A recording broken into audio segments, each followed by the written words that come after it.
Hello and welcome to today's webinar by Didomi on how to prevent compliance risks by assessing your CMP setup. I'm here with Flavie and we'll be getting started in just a few minutes. We'll give you just a couple minutes to finish joining. You see we already have a few people present. We want to make sure everyone has the chance to join before we really get started.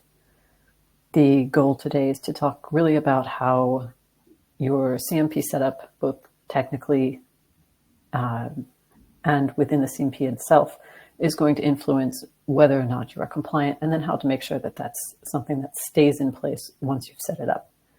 So it should be an interesting session.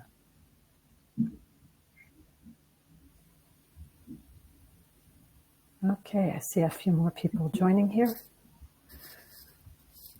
You can let us know in the chat, which is at the bottom right of your screen, where you're joining us from today. Oh, nice, Ireland. Hello. Slovenia. Okay, good distribution so far. If you have questions throughout this webinar, feel free to go ahead and ask them. Next to the chat, there's a questions tab, and you can put your questions there at any point. We'll then get to them either as we go through the information during this webinar or at the end of the webinar. And we'll give it just about one more minute before we really get started.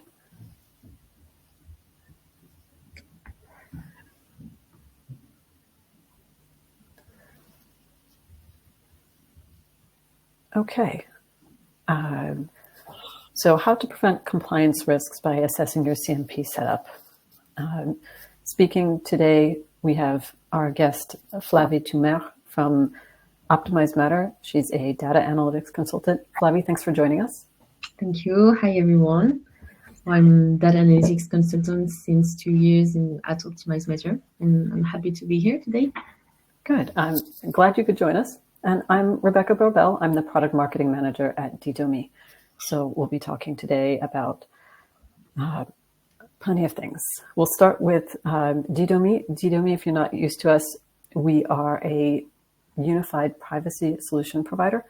So that starts with a consent management platform and then moves on to other type of information that help you collect user choices through a preference management platform, ways to assess the compliance of your setup, so the advanced compliance monitoring solution, and additional solutions for a global privacy setup.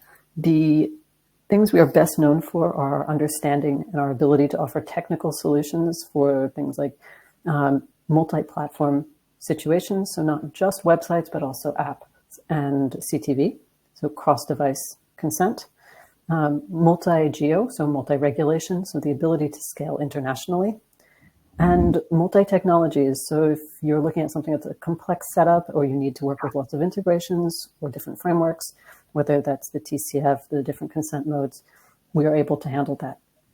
We also are known for our collaboration with different industry actors, the IAB, the IAPP, and different regulators, notably the CNIL in France, which is a extremely active one. Our goal is to allow you, our clients, to activate user data that you've collected with consent and privacy in mind in order to be able to then drive your other workflows. We often work with partners to provide additional value. So one of those would be Optimize Matter. So Flavie, do you want to say a few words about that? Yes, for sure. So at Optimize Matter, we are data practitioners specialized in supporting companies across the full data value chain. Our expertise is to cover data collection via Google Tag Manager, including the creation of tagging plans and the tag management. We globally help our clients analyze their data for e-commerce companies or other type of companies through cloud-based solutions, delivering KPIs, dashboards, ad hoc analysis, and the aim is to support strategic decision-making And our partnership with Didomi makes sense because we do implement CMPs via Google Tag Manager and other CMPs, in fact. Thanks. So today's agenda, we want to make sure that you have a little bit of context before we get into the meat of things. Then we'll talk about some of the risks that we'll be looking at. So how do you identify it? What are the types of risks that you might be facing? A little bit about how we might prevent or anticipate them.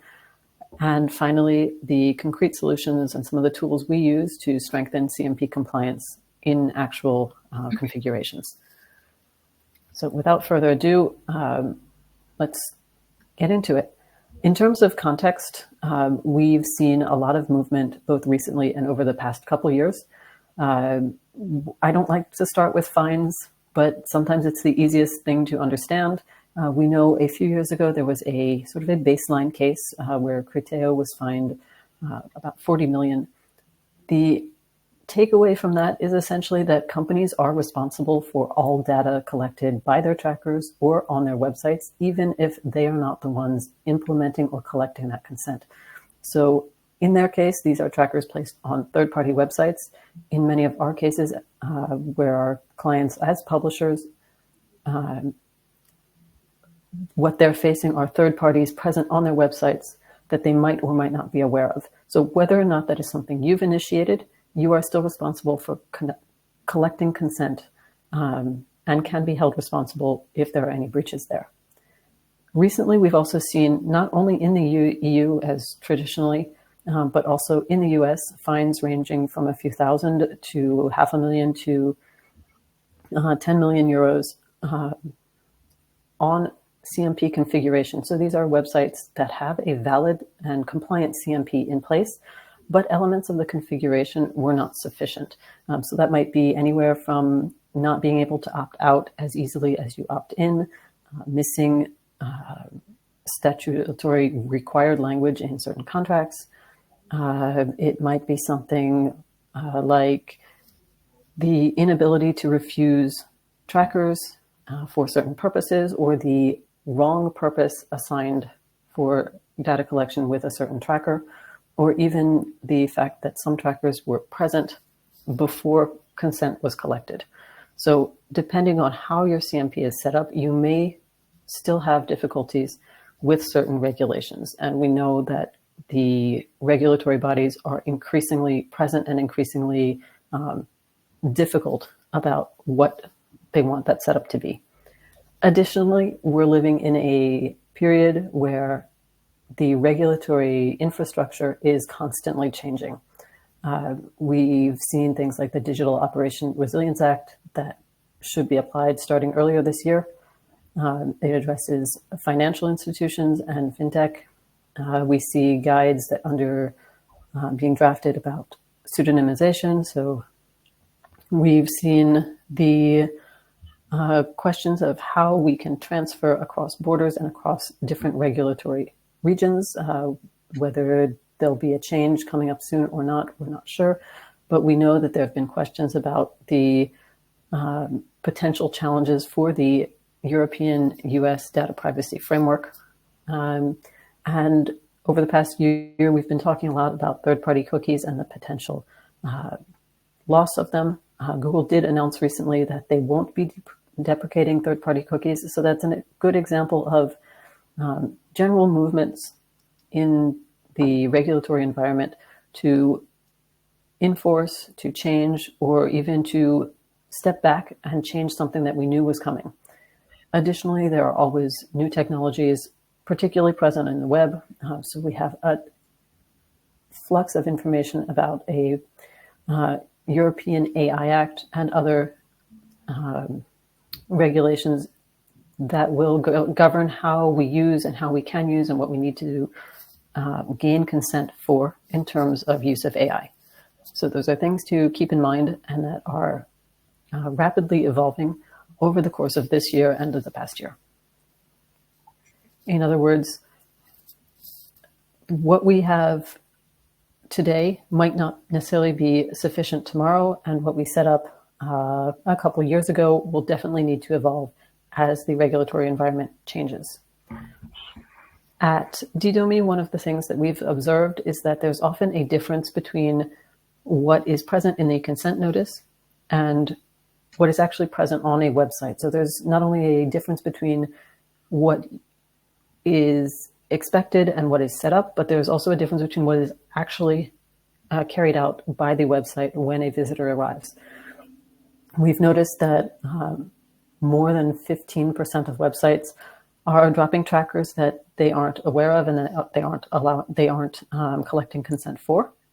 We've also noticed that over 70% of websites collect consent for more vendors than they actually use on the website, and that can come about through a range of different things. We've also noticed that many of these websites don't regularly audit what is present on their website and how the consent is collected, which clearly can create a few difficulties. What are the risks that we might want to go about identifying? We can look at that at the moment. We do have a poll up in the section. So when was the last time you audited your CMP setup? A couple choices here. If you want to go ahead and leave that, we'll talk about it at the end. So when was the last time you did audit your CMP setup? One of the non-compliance risks that we mentioned earlier was the idea of piggybacking. If you're not aware of what piggybacking is, it is the case where a third party or even a first party present on your website drops or initiates another vendor, which might leave a tracker without your knowledge. So instead of the website itself calling a specific script, that script then calls another one to leave a tracker. This can affect web performance because it increases the number of trackers and cookies left on that website. And you are still responsible for compliance and for the data transmitted via this tracker, even though you may not be aware that it's present or that it has been called.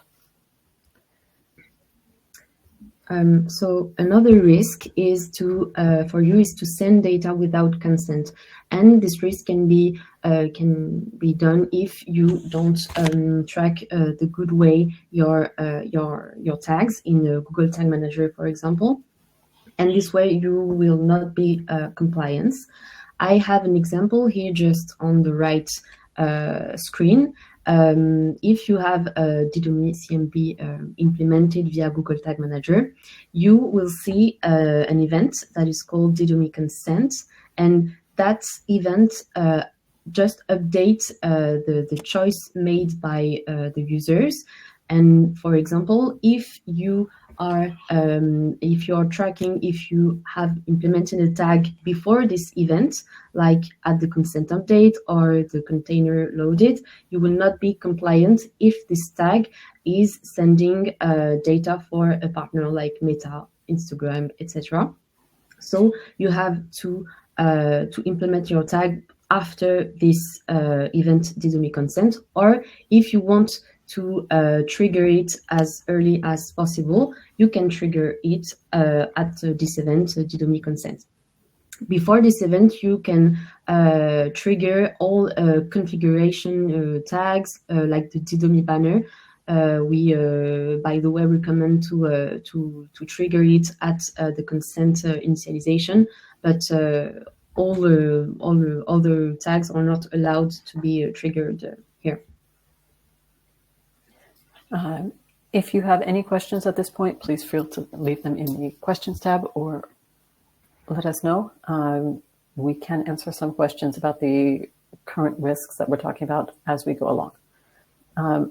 Like Flavie just suggested, there are some tags that can be dropped or launched before consent is collected and others that cannot be. Additionally, there are certain tags that you must obtain consent for, and other tags that can be considered essential purposes. So one of the things that you want to make sure in your consent setup is that vendors are associated with the correct purposes. This will allow you to make sure that those tags are present in the scenarios where they should be. We often see a mismatch of vendors. So vendors that are present in a notice, for example, on a recent scan, there were 321 vendors in the notice, but most of those were not present on the website when we then scanned the website. In the scan of the website, we found 161 vendors, but half of those were also not present in the CMP notice itself.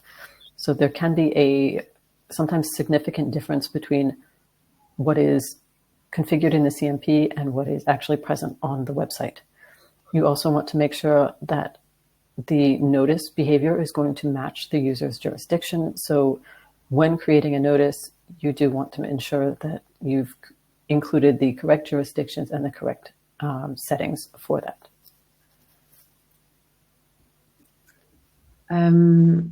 As Rebecca said, it's important to make a great configuration of your CMP, but this configuration can also be done in your tag management. For example, here in Google Tag Manager, you have to follow several rules of configuration, because the risk you can encounter are that the tags fire before the user consent, and you will not be compliant this way. The other risk is that your CMP appears to be working, but it's not, and you can see it after days of collecting data, which is not compliant. So the rules to follow here is to first to use the Didomi GTM template that is available on the Google Tag Manager. You can install it and then use it as a basic tag, and can make your configuration just after. The second step is to define the consent variables, and here it's part of the consent mode variables that you must use. And after this configuration is done, as I said just before, you have to trigger as early as possible this tag. So at the consent initialization is the best recommendation I can make to you, because after you can bypass some information, and you can send information without the consent.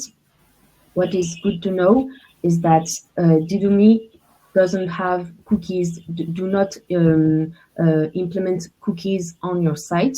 You only have like variable that contains the vendor that is authorized to collect your data. And if you trigger like a tag on the vendor authorized, but the banner is not triggered as early as possible, the tag will never fire, and you will not be able to collect any data. So this is important to test your configuration, and to check if the sellers, the vendor is updated, and if the tag follows the behavior wanted. A part of the configuration, as I said, is the consent mode v2. So as to get back the information, it is required since last year by Google, and the configuration can be done directly by the template configuration. You can do it so in the Google Tag Manager. You also can do it in Didomi console, and hard-coded via your source code on your site. And the risk here is that if this configuration that is quite special is not done correctly, and your tag will not follow the choice of your user. For example, if your user only choose to accept like analytics consent category, and that your configuration is not correct, you will you won't collect the right data, and you will not be compliant. The second risk is that this duration doesn't push the updated consent and doesn't interact with the banner. If you have any question, don't hesitate. I see that Ivan has what is the recommended frequency for conducting CMP audits.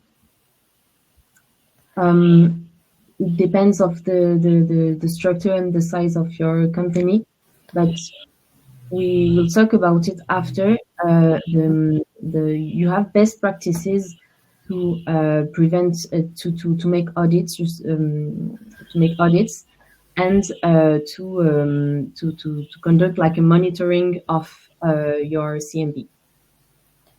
For example, here for the tracking part, the best practices that you have and allows you to make less audits is to choose, as I said, the template of your CMP, if available, to create the right variables of the vendors or the cookie if it's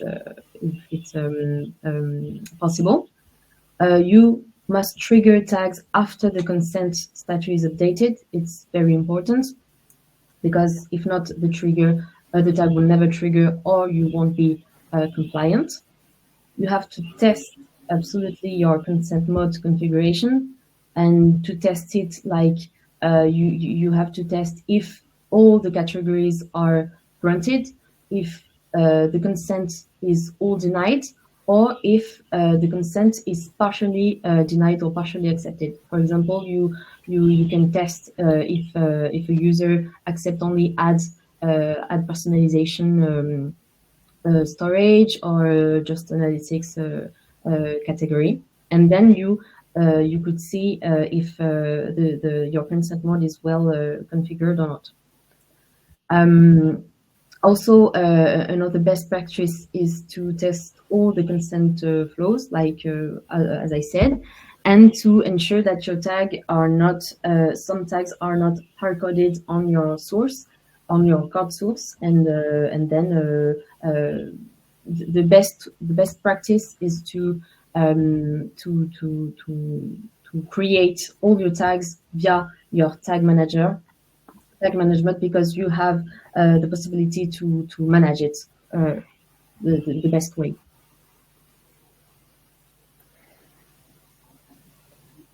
So here, this slide answers also your question, how to conduct CMP audits. The best way is to monitor your CMP regularly. So if your tags are correctly implemented, the CMP is correctly implemented too, and follow also the regulations rules. Rebecca, maybe you can talk about the regulation that we require. And that's really going to depend on where your visitors are coming from and where your company operates. But each regulation, as we know, has different rules. You might have options that are more of an opt-in, like in the European Union, or if you are working in the US, most of those regulations are more of an opt-out situation. So even that is going to change how your notice or how your site is going to interact with those people. In many cases in the US, a notice that informs rather than requires an approval, an actual interaction, is going to be sufficient. So in many cases, optimizing the consent that you're collecting and then verifying that that's collected correctly is going to look very different in under one regulation than another. So that's one thing to keep in mind. The question of, is this consent collection optimized, really goes along with that. So in the interest of increasing consent rates, if you don't need an opt-in That's not necessarily something that you want to encourage. You might also want to try to optimize the number of times that you recollect consent.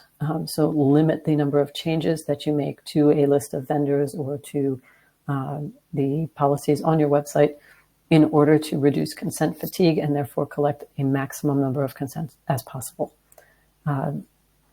You're also going to then want to make sure that that's respected. So that's a lot of what Flavie was talking about. So if your tags are correctly implemented, some of that consent will automatically be respected because it requires the consent before the tags will be launched. And then it's also something that we might want to look at over time. So has compliance improved? Are we making changes that allow us to be systematically better? Were previous problems resolved or are they recurrent? Helps us answer questions like that will then help address how we prevent things in the future.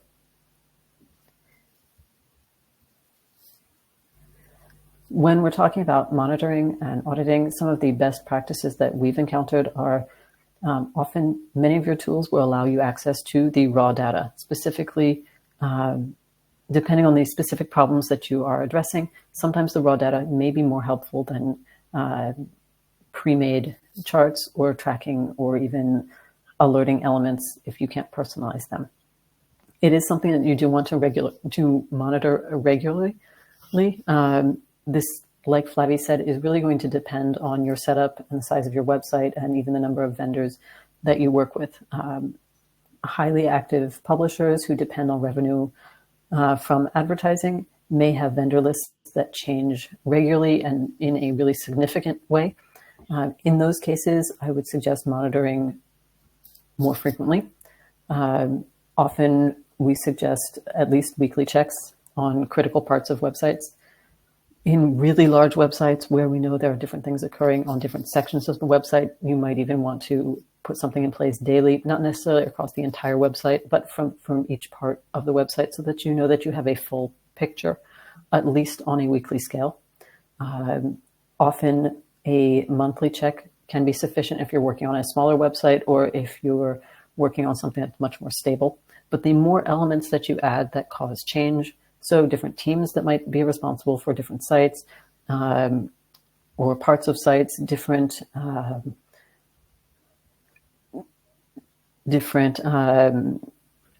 changes in vendor lists and campaigns, those might be moments where you might want to intensify your monitoring or your auditing for those specific moments. You may also want to adjust your configuration after each audit to ensure that if you did see something that you are compliant moving forward so that that's not something that you have to recorrect for. Or if you see things that are caught that shouldn't be, for example, if you are seeing trackers dropped before consent, but those are critical elements for your configuration, to exempt those from future scans or audits so that you don't have to manually ignore them each time. One of the things that is key, though, is going to be automating as much as you can. Auditing regularly does not necessarily mean more work. We want to make sure that that's something that is sort of a background task, particularly programming audits that are automated, and then looking at any alerts or changes that can be made only as necessary, rather than combing through all of the raw data yourself each time, is going to make a huge difference. So regular audits don't necessarily mean more work for you. It can often be a one-time thing, set up the audit or set up the scan, and then check only what has changed. And what we want to make sure is that we prioritize rigorously. If you have vendors that are calling third parties, so that case of piggybacking, or you have things that are launched before consent is even collected, those might be things that you want to prioritize over smaller cases that might be individual or time-consuming. Maybe I can answer to a question I just saw. Could you explain what's the difference between basic and advanced consent mode? Maybe I can go back to the slide here. As you can see, you have two types of consent mode. You have the basic one and the advanced one. So just so everyone can understand, the basic consent mode consists of setting all the tags to consent, all the tags, but particularly the Google tag to consent. And this allows Google to model the data with the data retrieved, like the granted data, whether strictly consented or refused. So the first case is that the tag is the consent is granted. The second case is that the tag is refused. And the advanced consent mode is used when Google tags, floodlight tags, Google Ads tags are not put to consent, are not subject to consent. And in this case, the tags send hits to Google with less information to Google platforms, and this enables Google to do a better modeling. That's the difference between the two types of consent mode, and you are free to choose what's the best configuration for you and or not. We also have an article in our blog talking about the different options in Google Consent Mode V2. So feel free to check that out if that's something you need more information on.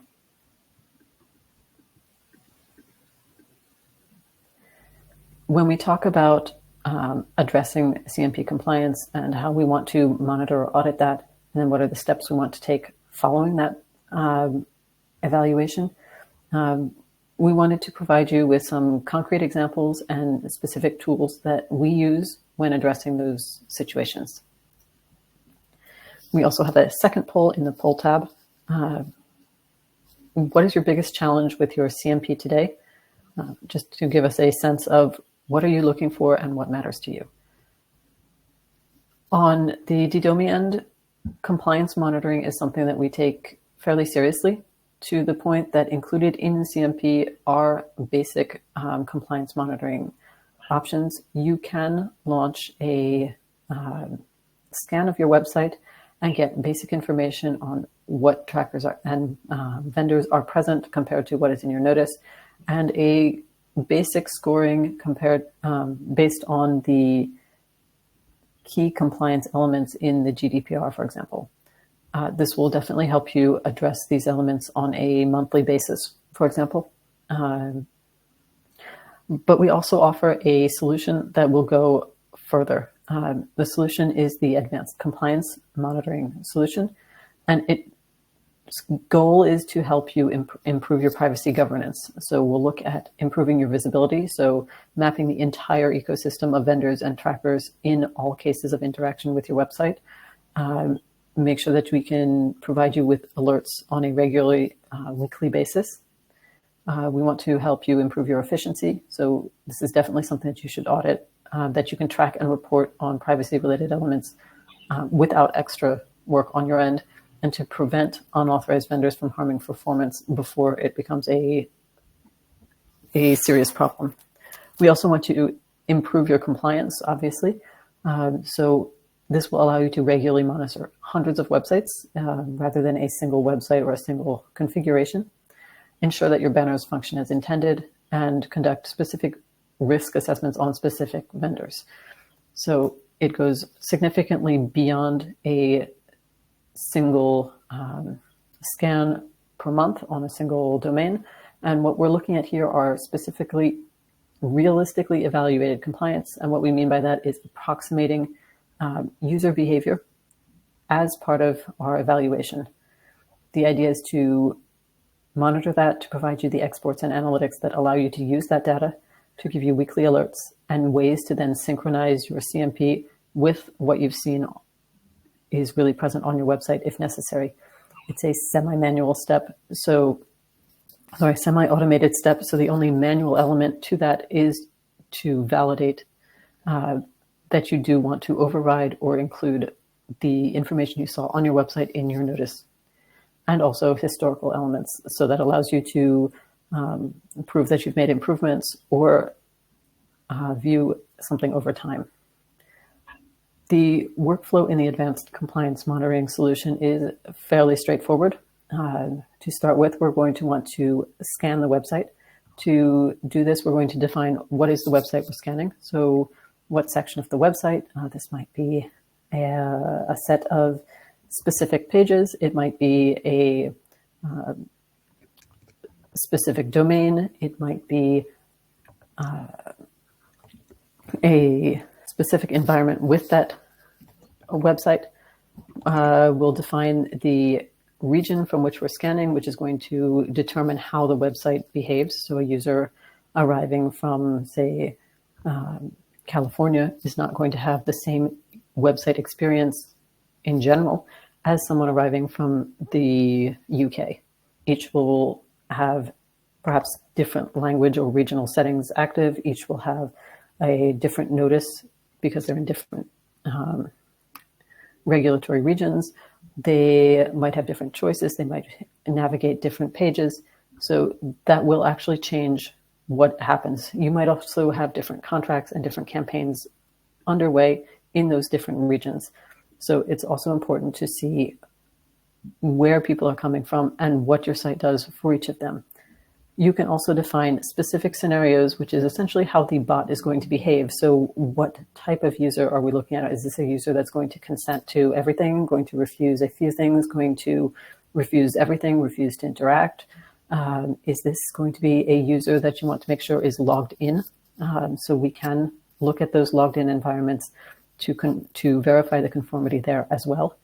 And this bot is then going to record the activity that it experiences as if it were a user. So we will have a record of the actual trackers and vendors present for that user under those conditions.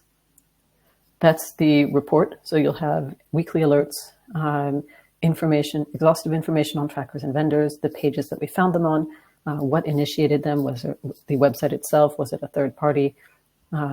Through that raw data, you can also look at what is the content of the trackers or cookies that are present, which can also help to find out what type of information is collected and used, and a summary of some of the other requirements presented by law, and do you meet them or not, which might give you some key areas to start making changes. Those changes in the third step are how you're going to want to adapt following a scan. The idea is to synchronize your CMP with actual behavior or to remove the behaviors that you didn't expect or didn't want to see. You might update a cookie policy. You might remove some of the cookies that are present. So that reporting step is really going to help you here to figure out what the problem was, where did it come from, and what are the steps that you need to carry out to make the changes to remain compliant. And finally, then we're going to look at tracking. So whether that's across sites or across time, across sections of a site, or across geographies, going to be one of the key elements to knowing how you're performing and how your CMP is functioning. This is something that we are going to want to repeat. So this cycles over and over again. You can repeat it daily, monthly, or weekly, as we've suggested before. When we talk about the scenarios that we can carry out, what we're calling a scenario is essentially the set of user behaviors that we want to approximate.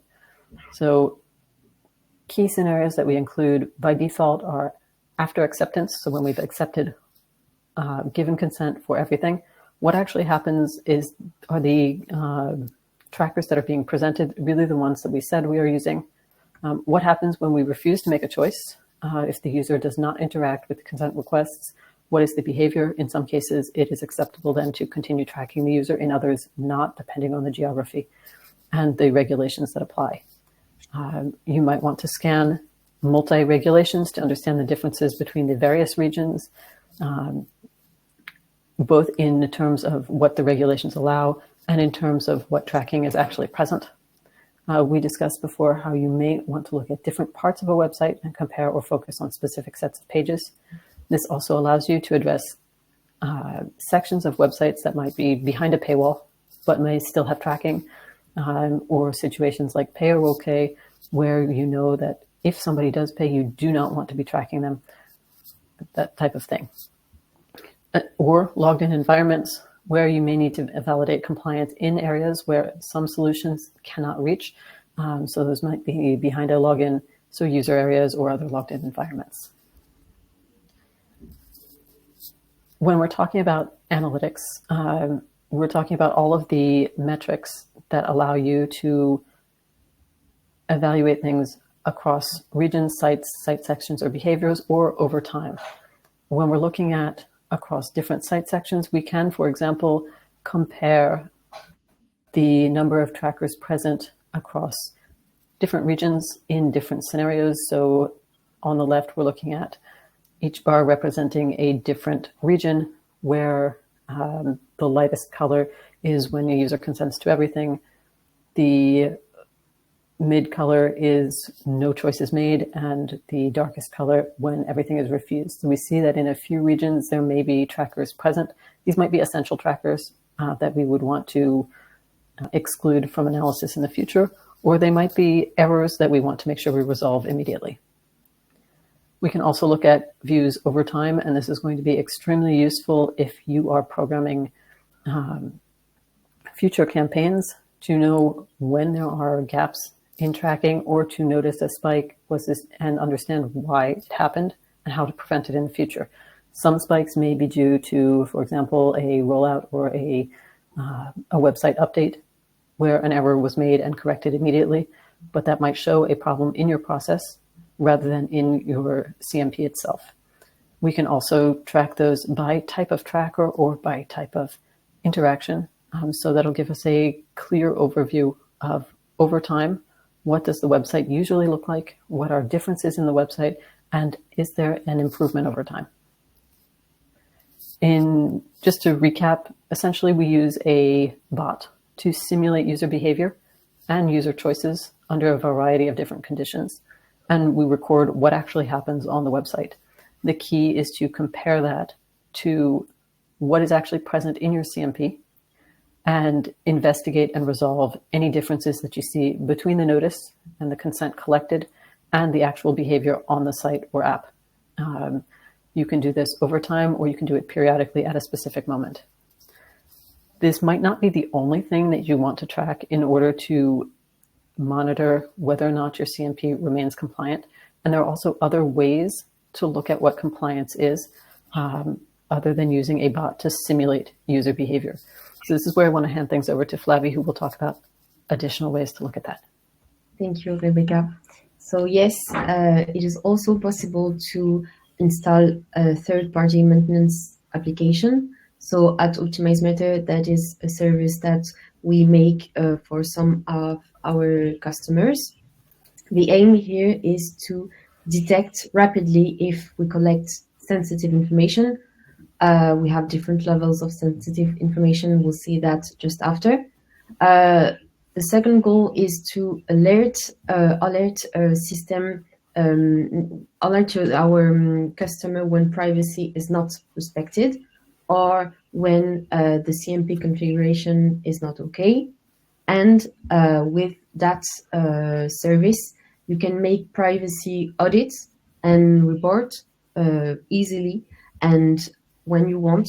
So that is some quite good. So how do we implement this service, this platform?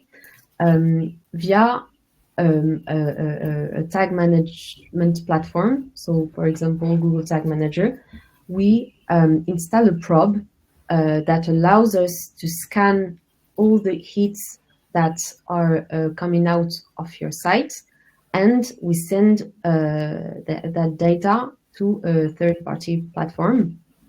And into this platform, you have daily hits volume. You have all the data collected of all the hits volume of your partners. That can be Google Analytics, Piano, etc. And you have the privacy information that are collected or not. You have information on this. So how do we work to make this? The aim here is to monitor thanks to a platform, but the platform is just a tool to make this work. The added value here is the human, the consultant that is checking and monitoring all the hits that are coming from your site, and the real-time alerting enables us to detect rapidly if you have a problem of privacy or any other problem by reporting, but also the goal here is to react rapidly, and if you encounter a problem, it can be solution the day. So the goal is here. Just for you to know what kind of information, what kind of process do we make. So the first one is to control the privacy report available on the platform.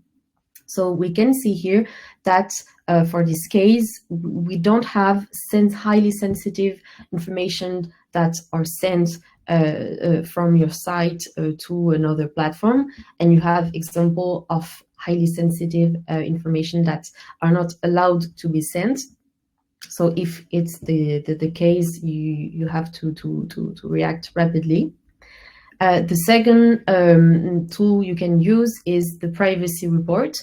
So here we have another level of sensitive information that can be sent. For example, the age, the email, the user ID, all user data, finally. So here we have lines that show the volume of hits that contain the personal data or not, and you have a warning if it is the case. So it's important to check this report. And I wanted to show you 2 use cases that can be done by us. And here it's not a report available like this one. It's a dashboard that you can make to go further to your audit and to your monitoring. Here, for example, you can cross the data of the code used by Google. You know, Google use codes to determine how your tags should behave under consent mode. And if you misinterpret them, you can go to tracking issues or policy violations. So, for example, the first one, G111, is the code when the consent is granted for all the purpose. So Google, so analytics, storage, and ad storage. The second case, the second code is G100, is the code where when all purposes are set to denied, and here no personal data must be collected, and you have to respect the non-consent mode. And what is interesting here is that when you check the volume of your hits, if you have a problem with your integration, with your CMP configuration, maybe the line can cross and change their behavior. And here you will see it instantly, and you can act rapidly. You can resolve the problem rapidly. So the aim of this dashboard is to control this kind of behavior. The second use case is when you have no code sent to other platform. Here we can see that we have 2 hits that have been sent with no code and no information on the consent of the user consent. Here it is a problem because under the consent mode rules, you must absolutely send the consent status of the user and the choice that he has made. If you have no value, there is a problem maybe with your CMP, or maybe with your variables that have been set on your Google Consent Mode setup, and you have to drive rapidly. So to sum up some takeaways, the first one is to really understand that ongoing compliance and what implies involving requirements. Maybe we can, Rebecca, the second one. Yeah, so essentially, like we said in the beginning, the ecosystem of compliance is not something that is static. So not only does your website change, your partners change, but also the regulatory ecosystem that you are working in also changes, which means that you are necessarily going to deal with something that is going to evolve and change over time. Second, you're going to want to identify the common problems and their associated risks. Flavie, do you want to say a few words about that one? Yes. The common risks have been listed just before, but it's important to be aware of it so that you can make like audits on your own, but also know what's the importance of using tools to monitor and audit your setup, and it's the following points. If you are aware of the risk that you encounter, you will see the added value of using the right tools to avoid them and avoid juridic risks. Yeah, so in using the right tools, you're also able to save time. You're able to see where the risk appears and when it appears. You can also use different alerting elements to make sure that that's easier for you. This might be a good time to talk about one of the polls that we launched earlier. So when was the last time you audited your CMP setup? And we're seeing about 75% of you present today said that it was within the last 6 months, followed by about 15% saying never.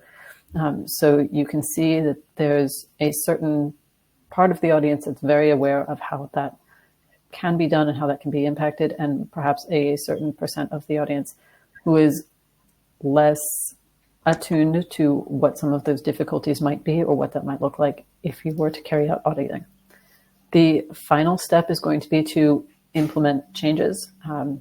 Being able to spot or to predict risks that might be present on your website or in your setup is not necessarily enough. Once you're aware of something, you do need to be able to implement those changes. Working with a partner like Optimize Matter will be able to help you give some ideas of how to fix that implementation or to accompany you through that. And on our end, you'll also have support within the application itself to synchronize changes with your CMP. So that can be almost painless in some cases. So that's a step that you don't want to forget about. We know that can be challenging. As the other poll that we suggested, what is your biggest challenge in your CMP today? 44% of you said that it was the technical implementation itself. Flavie, do you have a few words that you want to say about that? Yes, of course. The technical about the technical implementation. It's true that you have documentation available on each partner you are with, but the problem, and I can understand, is the testing part, and to know when the tags are well implemented and when to trigger the banner, and that's why it's important to know and to respect the steps that are required to have a good technical implementation. A third said that their biggest challenge is actually with compliance monitoring. So that confirms, in a sense, what we've seen as practitioners, that compliance monitoring is really an element that is necessary and very present in the idea of setting up a CMP and making sure that it's functional. So hopefully some of the information today was useful. We do have a question that's sitting in the questions at the moment from Ivan, saying that instead of manually checking these reports, are there any, and this was during your presentation on some of the dashboards that you were able to create, are there any alerts that can be configured so that analysis is more automated? Yes, for sure. You know that this application is an internal application, but for our client, we provide a dashboard, automated dashboard that can show what kind of data you want to control and to monitor daily. So it's available. You have an automated dashboard available. But this kind of service, not all of our clients have it, because it's a service, another service. For example, if the service is, if we make like a production on Google Tag Manager, we'll check if everything is okay because it's from our hand.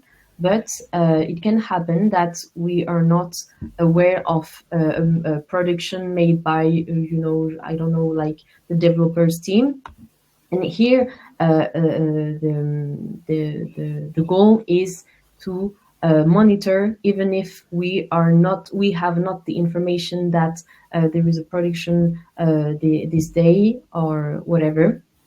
So, to answer rapidly, yes, it is possible to have an automated dashboard available. Okay, I don't see any other questions at the moment. I did want to comment that if you have a current setup that is struggling and your monitoring consistently shows difficulties, one of the things that is also possible is to move some of your tagging server side, which means that you have a little bit more control over what happens to that data before it leaves an environment that is yours. It can reduce the number of tags that are on a website itself because you have the single collection point.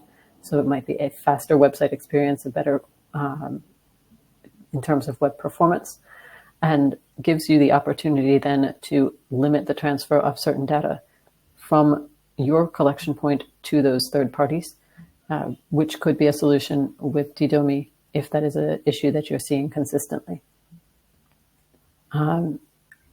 Still no last questions, so we might end on that note. Unless, Flavie, do you have a last word to include there? If people don't have another question, it's okay. And feel free to reach out to us directly if you have anything that comes up in the next few minutes. So sometimes it takes a few minutes to type things out or think about it.